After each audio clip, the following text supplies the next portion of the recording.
Hello guys, আজকে তোমাদেরকে করে দেখাবো নতুন আলু আর কড়াইশুঁটি দিয়ে একদম সম্পূর্ণ নিরামিষ আলুর দম। দেখতে থাকো বন্ধুরা আমার আজকের এই রেসিপিটা। বাই দ্য ওয়ে, আমি সম্পার ইউটিউব চ্যানেলে তোমাদের সবাইকে ওয়েলকাম। এই আলুগুলোকে আমি এখন ভালো করে ধুয়ে পরিষ্কার করে এইরকমভাবে কেটে নিয়েছি বন্ধুরা। আর টমেটোটা পেস্ট করে নিয়েছি, আদা পেস্ট করে নিয়েছি, আর কড়াইশুঁটিগুলো ছুলে নিয়েছি। একদম সম্পূর্ণ নিরামিষ আলুর দম বন্ধুরা, দেখতে থাকো আমার আজকের এই রেসিপিটা। এই আলুর দমের রেসিপিটা কিন্তু বন্ধুরা লুচি, রুটি, পরোটা সব কিছুর সাথে খেতে ভীষণ ভালো লাগে। অবশ্যই তোমরা এইভাবে বাড়িতে একবার ট্রাই করবে। দেখো আমি আলুগুলো ভাজবো বলে কড়াই বসিয়ে দিয়েছি গ্যাসে, আর কড়াইতে পরিমাণ মতো তেল দিয়ে দিচ্ছি। এবার আমি কেটে রাখা আলুগুলোকে ভেজে নেব। তবে বন্ধুরা আলুগুলো যখন ভাজবে গ্যাসের ফ্লেমটা কিন্তু মিডিয়াম করে দেবে, এতে 50% আলু ভাজা হয়ে যাবে, মানে সিদ্ধ হয়ে যাবে এইভাবে আলুটা ভাজলে পরে।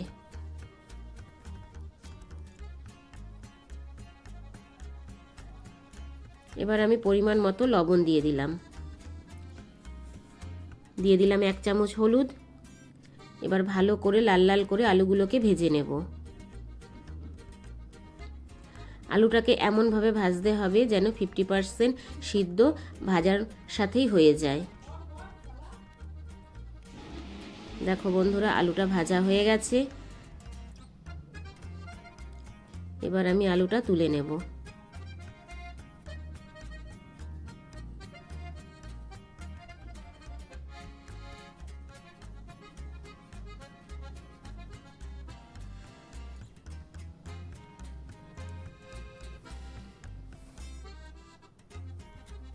এবার এই তেলে আমি শুকনো লঙ্কা ফোড়ন দিয়ে দিলাম তেজপাতা ফোড়ন। শুকনো লঙ্কা তেজপাতাকে একটু ভালো করে ভেজে নেব।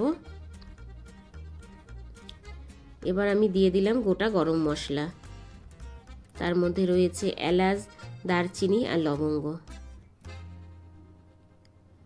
এবার দিয়ে দিলাম সাদা জিরা ফোড়ন। ফোড়নটাকে ভালো করে একটু ভেজে নেব।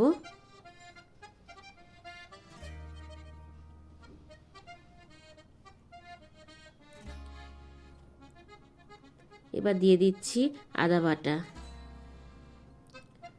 আদাটাকে একটু হালকা ভেজে নেব যেন আদার গন্ধটা চলে যায়।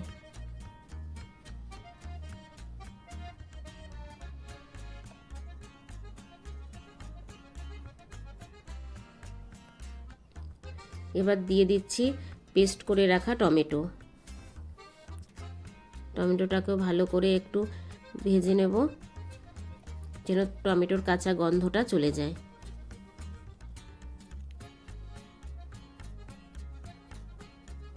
দিয়ে দিলাম এবার লবণ।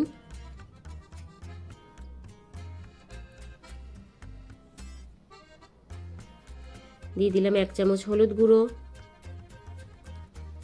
এবার ভালো করে মিশিয়ে নিচ্ছি। লবণটা কিন্তু তোমরা পরিমাণ মতো দেবে বন্ধুরা।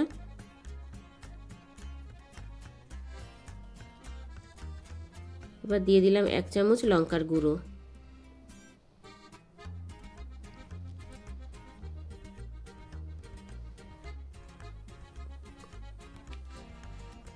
এবার দিয়ে দিলাম 1/2 চামচ জিরার গুঁড়ো। সব কটা মশলা একসাথে ভালো করে এবার আমি কষিয়ে নেব।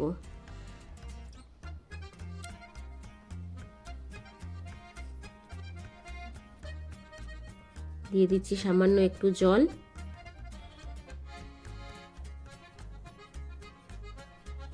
মশলাটাকে খুব ভালো করে কষিয়ে নিতে হবে বন্ধুরা। এবার দিয়ে দিচ্ছি ছুলে রাখা কড়াইশুঁটিটা দিয়ে ভালো করে আমি কষিয়ে নেব। এখন একদম কচি কড়াইশুঁটি বন্ধুরা, খুব তাড়াতাড়ি গলে যায়। এবার আমি গ্যাসের ফ্লেমটা লো করে 2 মিনিটের জন্য ঢেকে দেব। ফিরে আসলাম 2 মিনিট পরে। দেখো বন্ধুরা মশলা থেকে কিন্তু একদম তেল বেরিয়ে গেছে, দেখেই বুঝতে পারছো। আর ঢেকে দেওয়াতে কড়াইশুঁটিটাও প্রায় সিদ্ধ হয়ে এসেছে।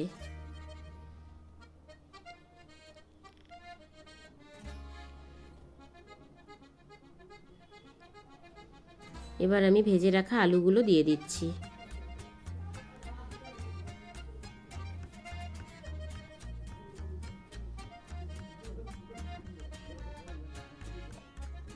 এবার আলুগুলোকে দিয়ে ভালো করে আবারও মশলার সাথে কষিয়ে নেব।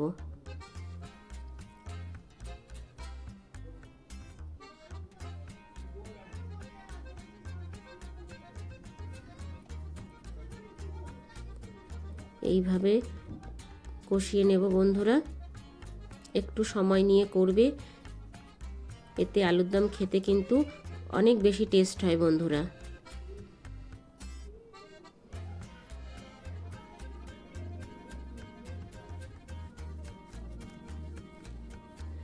এবার আমি পরিমাণ মতো জল দিয়ে দিচ্ছি, তবে জলটা বন্ধুরা একটু উষ্ণ গরম করে দেবে, এতে টেস্ট অনেক বেশি বেড়ে যাবে আলুর দমে।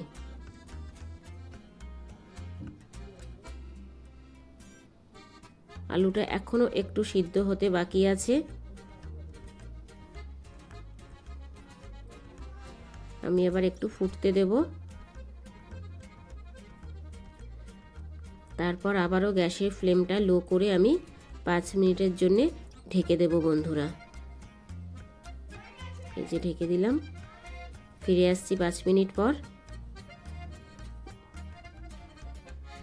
দেখো বন্ধুরা, দেখেই বুঝতে পারছো, এই দেখো আলুটা পুরো সিদ্ধ হয়ে গেছে, আর কিন্তু একদম আলুর দমটা মাখো মাখো হয়ে গেছে। এবার আমি অল্প একটু মিষ্টি দিয়ে দিলাম, মিষ্টি মানে চিনির দানা ছড়িয়ে দিলাম, স্বাদটা ব্যালেন্স করবে। তোমরা যারা মিষ্টি পছন্দ করো না তারা স্কিপ করতে পারো।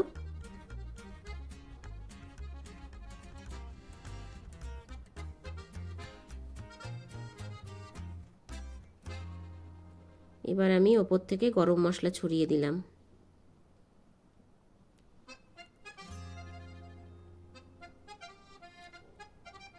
এবার আর একটু ভালো করে নাড়িয়ে চাড়িয়ে দেব।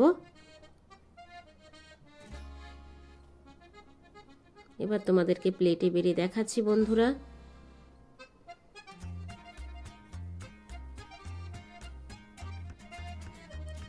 এই দেখো কতটা লোভনীয় হয়েছে, গরম গরম নতুন আলুর দম, একদম সম্পূর্ণ নিরামিষ, একদম সহজ পদ্ধতিতে আজকে তোমাদেরকে বানিয়ে দেখালাম।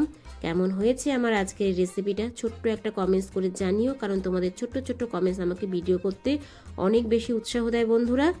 বাই দ্য ওয়ে, এতক্ষণ দেখছিলে শম্পার ইউটিউব চ্যানেল। আবার দেখা হচ্ছে তোমাদের সাথে নেক্সট কোনো রেসিপিতে। সবাইকে টাটা, বাই বাই। আর আমার চ্যানেলে যদি নতুন ভিজিট করে থাকো, আমার চ্যানেলটাকে সাবস্ক্রাইব করে পাশে থাকার বেল আইকনটা অল করে দিও, যখনই আমি নিত্য নতুন ভিডিও আপলোড দেব তোমাদের কাছে পৌঁছে যাবে।